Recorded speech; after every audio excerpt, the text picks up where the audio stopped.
ওই কি রে। ওই কি রে, ওই কি রে, মধু মধু মধু, রসমালাই রসমালাই। এই বিখ্যাত ডায়লগটি দেওয়া ভাইটির একটি নিউজ দেখলাম গতকাল। ভাইটি বেশ বিপাকে পড়েছেন। আসলে আজকাল ভাইরাল হলেও সমস্যা, না হলেও সমস্যা। ভাইটি তার তরমুজ ব্যবসায়ের প্রসারের জন্য ক্রেতাদের দৃষ্টি আকর্ষণের খাতিরে এই ডায়লগটি দিয়ে থাকেন। কিন্তু আজকাল ওনার ব্যবসার দোকানের চারপাশে এতটাই মানুষ যে সবাই শুধু কন্টেন্ট ক্রিয়েশনের জন্যই ভিড় করছে সেখানে, এবং সবার লাইট, ক্যামেরা, ভিডিওর কারণে ওনার প্রকৃত ক্রেতাগুলোই উনি হারাচ্ছেন, যার ফলে উনি বেশ ক্ষতির সম্মুখীন হচ্ছেন।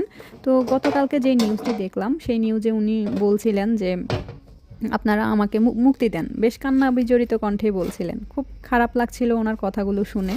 তো আসলে আমরা কন্টেন্ট ক্রিয়েটররা অনেক সময় কন্টেন্ট ক্রিয়েশন করতে গিয়ে অন্যদেরকে ব্যবহার করি নিজেদের স্বার্থে। তো এক্ষেত্রে আমরা বিবেচনাও করি না আমরা যাকে নিয়ে ভিডিও করছি তিনি আসলে কতটুকু লাভবান হচ্ছেন বা কতটুকু ক্ষতির সম্মুখীন হচ্ছেন। এটা আসলে মোটেও উচিত না। আমরা চাইলে এই ভাইটির এই ডায়লগটি বিভিন্নভাবে ইউজ করতে পারতাম নিজেদের ক্রিয়েটিভিটি দিয়ে। যেমন এই যে তরমুজ কাটতে গিয়ে ব্যবহার করতে পারি, কিংবা ওনার দোকানে গিয়ে ওনার কাছ থেকে তরমুজ কিনে এরপর উনি যেভাবে ডায়লগটি দেন সেটিও শুনতে পারতাম। এতে করে উনিও লাভবান হতেন এবং যে ভিডিওটি করছে সেও লাভবান হতো।